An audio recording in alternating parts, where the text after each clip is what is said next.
Welcome, everybody, to Bella and Your Business. I am here today with Nicole Brown-Packin of Miami Pet Concierge, and we've got a real serious issue to talk to you guys about, and it is preparedness, disaster preparedness.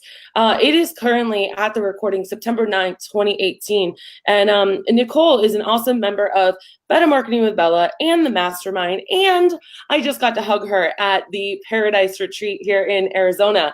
So Nicole and I are very close, to say the least.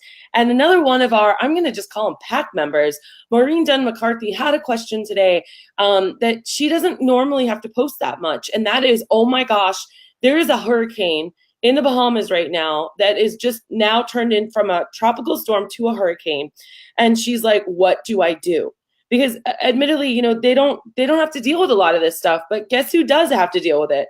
Nicole, who is actually based out of Miami. And last year, I was praying with her through it and keeping tabs when Hurricane Irma came and just like plummeted the state of Florida. So today I thought it would be awesome to have Nicole on with us. She also has an incredibly thorough blog, awesome for you, that we're going to post in the show notes and in the chat here so that you can see it too. But Nicole, thanks for coming on such last minute on a Sunday morning to help out your fellow jumpers. Thanks for having me. I'm really glad to be here. 100%. And Maureen is joining us too. So what's Hi, up, Maureen? And Terry? You know, I have a ton of ideas, obviously, but I'm in Arizona. The worst thing we have are fires, you know? So I want to hear it directly from someone who's been through it.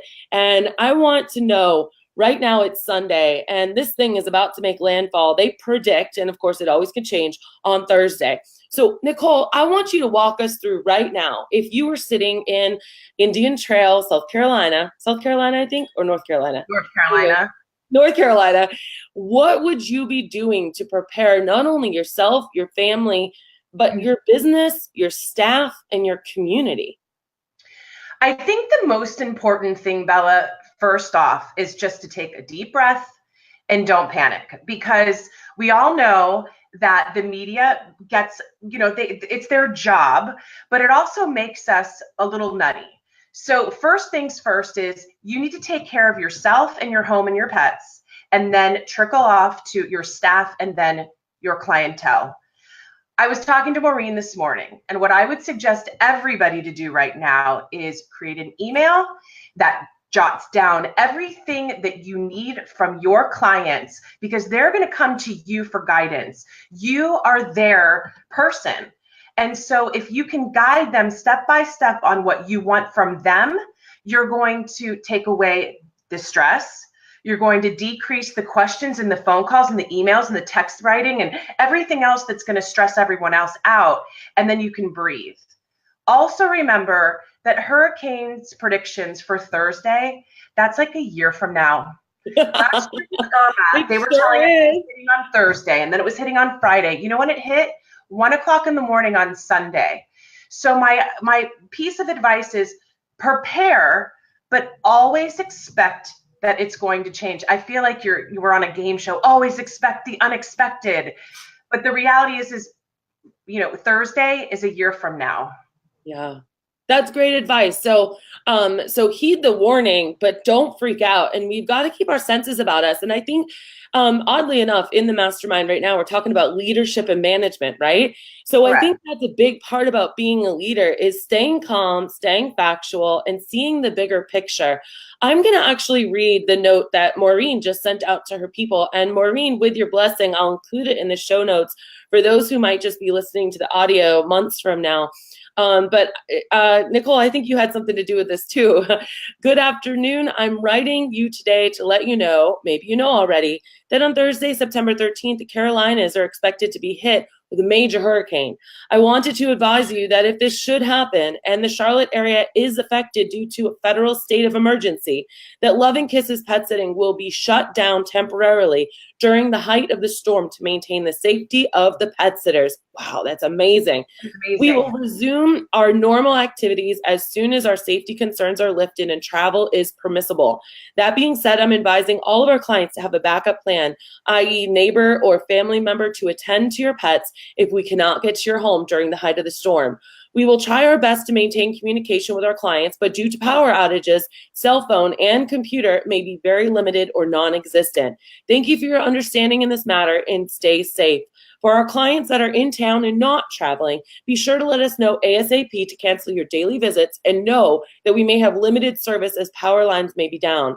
Do not assume that we are getting your messages. You will get a confirmation from us as we get your requests. I love it for so many reasons. Like, first of all, that was the most calmest, assuring email that also gave me so much confidence in Maureen's business that she sees what's going on. She has a plan for what's going on, and she's giving me, the client, ample time to wrap my head around it and try to think, what am I going to do?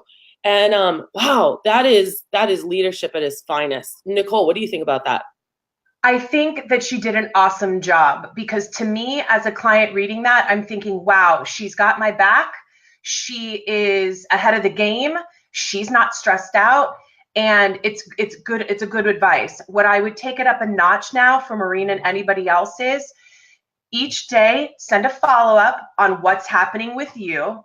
Yeah. And I would also encourage you to incorporate a list of preparedness items that you can suggest your clients to have. For instance, I'm a big proponent. Every June 1st, I email out my clients, and they laugh at me. And I'm like, I want at least a gallon of water per pet per day for 2 weeks in your house. Yeah. And they think I'm crazy. And, you know, I've had someone say, like, but my dog's only 6 pounds and only drinks a cup of water. You have no power for 2 weeks. They go to the bathroom on the ground. You have to clean their bowls. Yeah. You have to, you know, gosh forbid one of them gets a cut because there's glass and they got scared, and you just never know. So put together a list: food for 5 days, water for 5 days. The most important thing that we see in animals in disaster areas is no identification, not enough medication, and photographs. Let's just give you an example. You're in your home, something happens, your door opens, your dog or cat flees. Now what do? They end up in the local shelter. Yeah. There are going to be hundreds of those animals. If you don't have proper identification, microchip number, a photograph, you're going to have a hard time getting your dog or cat back. So I would suggest having a prepared list. You do it for yourself. You're an asthmatic, you have your inhaler. Well, your diabetic cat needs that too. So I would totally suggest looking at the blog and make that preparedness list. Send that to your clients. Ask them to prepare. And then each day, what I did during Irma is I simply sent out an email updating them on what we are doing, because again, they're looking for us for guidance. Yeah. Now, some of you may have clients that are out of the country. Some of you may have clients that cannot get back. That happened to us with Irma. We were able to have everybody come back but one person, and that dog stayed in our care as a boarder. And we made it very clear to our client that if we had to evacuate, we would take him if we could. And what I mean by that is, my street was evacuated with cops going up and down, and I had 4 pets of my own. If I ended up in a shelter, they only take 3. So I mentioned this to Maureen too. Go on to your county or government websites, find out for your clientele what shelters accept pets, give them the info, what the requirements are, the weight limits are, the breeds, the medications. Give them that information. It's going to keep them confident. It's going to keep your phone from not ringing. And I know in the state of Florida, at least in Miami, you have to apply for those spots in the beginning of the hurricane season. So some of them are already sold out per se. Oh, so the more information you can give, the better. Also, a quick hint, add pet-friendly hotels that are 30 to 100 miles away. For us, the day after the storm hit, we were down for 2 weeks. So I took my dogs in Orlando and worked, because that's where the closest Wi-Fi was, and water and gas and food. I have goosebumps just listening to this. And Nicole, you're clearly an expert in this, not only because you knew what to do ahead of time, but you've been through this. And this information is invaluable. And I want everyone listening right now just to think, like, do I have this protocol in place? Because this is not something that you can try to scramble and figure out, because you are emotional, you are scared, you are trying to figure out about your own home. One thing I want to draw attention to that I really, really admire, and I hope people, I don't want this point to get lost. Never in this conversation are we saying, okay, well, we need to find out what staff are staying back and what staff are going to like cut down trees and get to a house. Because you guys, as a leader of your team, or if it's just yourself, you have to keep yourself like safe first. And this is not a time to be a superhero. This is a time for first responders. And I think that I love how out the gate, you and Maureen have both mentioned that if it's a state of emergency, that's where the cutoff is. State of emergency, absolutely. Get off the road. We are not doing it. And you guys, this doesn't matter if this is a hurricane or if you're in the Northeast and this is a nor'easter and it's not, and it's snowing buckets, or it's fires and it's out in Arizona or California or any other kind of national disaster. You really have to heed what's going on. I know we've talked about from a from a marketing standpoint that we can contact the local newspapers and news too and say, you know, we are not open right now, or we are open when we do open, to kind of get that word out too. But all of this, I implore everyone who is in earshot of this recording to go look at Nicole's blog there. It's very, very, very thorough. And to see this letter that Maureen put out. And I just love how you are also encouraging people to keep the expectations going, because I think that's really important. People, not everyone's going to see that first email. What is it, like 30% will open up that email? So if we keep building on that and we keep banging down that door, at the very least, hopefully, like you said, it'll take a different course and you won't even be affected by it. But this is incredible what it's doing for your clout with your clients. This is why we're professionals, you guys, and people are expecting this of us. The one thing that I can say, and this is just from, you know, the experience of having gone through this with Hurricane Matthew 2 years ago, which we prepared for, and that nothing happened. Yeah. And having lived through Andrew as a teenager, which at that point, I mean, I was a teenager. If you prepare your clients and your staff, and you want a time zone, because Maureen was saying, well, when do I tell my clients we're not working anymore? Yeah. Follow the government buildings. They close, you close. Schools, however, they close a little bit earlier, but you can kind of, if you want to make it easier for yourself, go with the guidelines of the government.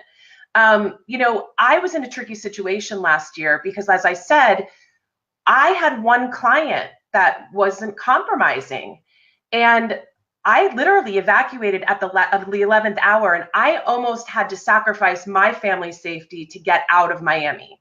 And I will tell you, if it means right now, anybody who's in Arizona or California or Northeast, or anybody even in Florida who's not being affected by this, this is a great time to figure out what you want your company to do and set the expectations for your clients, because there's nothing they can do once they know.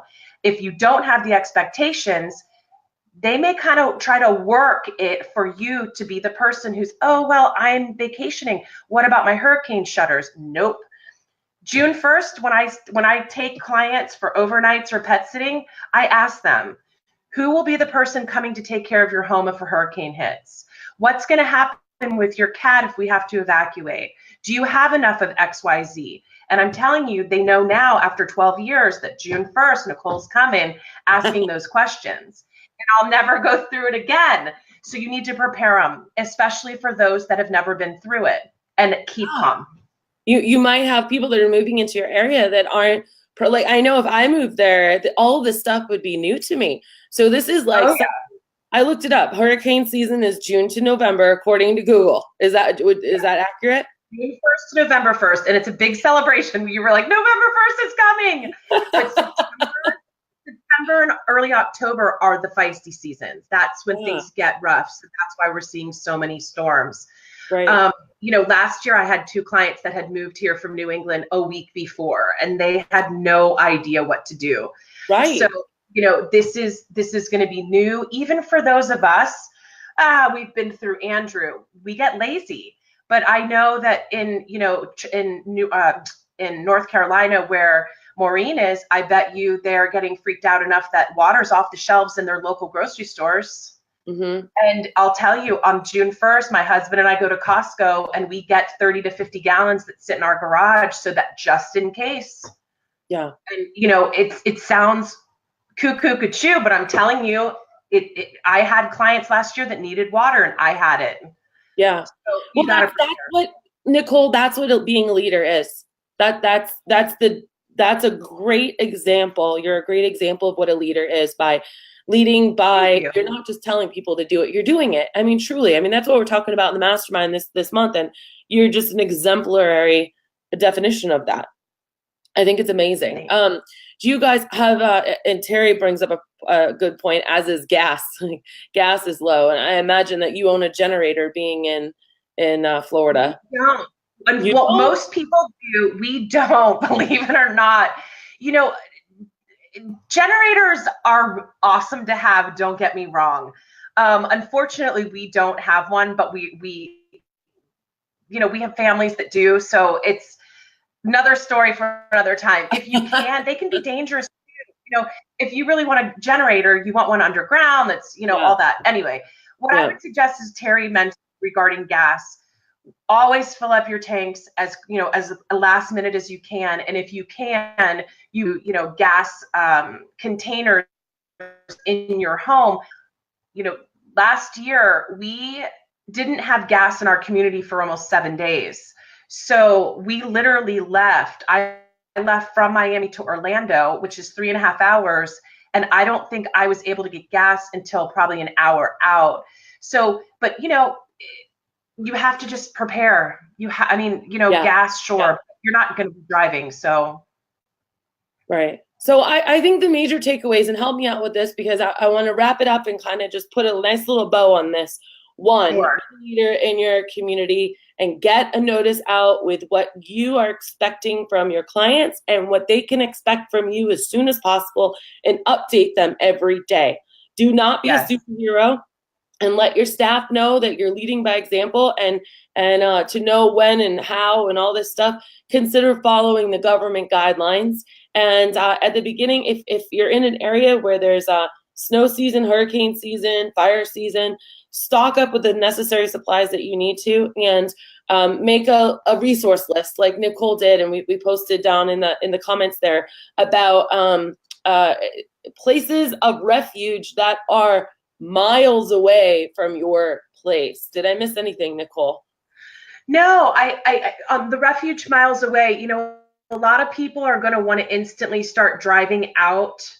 Last year, everybody wanted to start driving. It was taking people that would normally would get from here to Gainesville 5 hours, 24 hours. Yeah. Again, stay calm.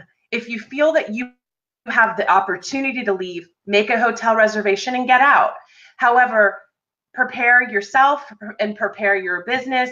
And also, your staff are going to want to be heroes. And you need to make sure that you appreciate their offer, but their family and their pets come first. Yeah. So, by example, my feeling is my family, my pets, my home, my staff, their pets, their home, their family, and then our clients. And your staff are going to want to come on board as quickly as possible afterwards, because they're thinking money signs, but you got to keep implementing that it's safety first. Yeah. And you guys will come back, to work as soon as possible, but you're not going to be driving when there's downed wires and water up to your ankles. Yeah. Yeah. Oh, that's a good one. Terry said, okay, elephant in the room, question, do you refund?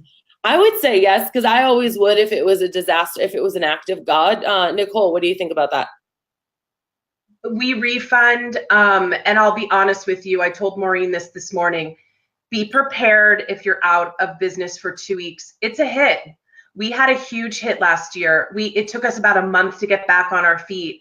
Yeah. Luckily, we survived it, but it's inevitable. And yes, give back. I mean, yeah, it's not their fault. Yeah.